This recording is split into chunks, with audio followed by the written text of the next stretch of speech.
Pasensya ka na, I have to ask this question. Mm-mm. May mga taong nagsasabi, ibaba ang age requirement for the presidency. Mukhang ikaw pwede- yung gusto nilang Pwede naman nila ibaba, i-push. maghanap sila ng ibang kandidato. Pwede naman po yun. Bakit hindi ikaw?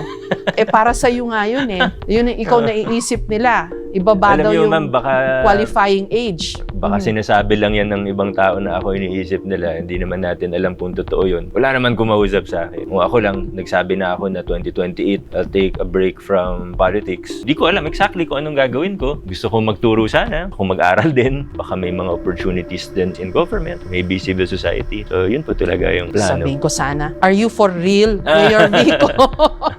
Totoo ba yan? Oo. Nasa Oh, peak time will ka tell. ng Oh, time will political career mo, ikaw yung tinitignan nila na pwede to, dapat sila na.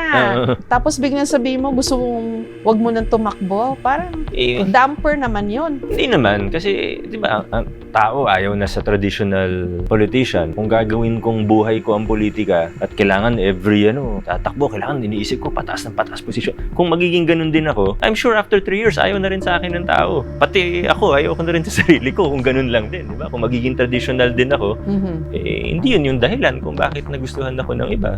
So I have to be true to myself.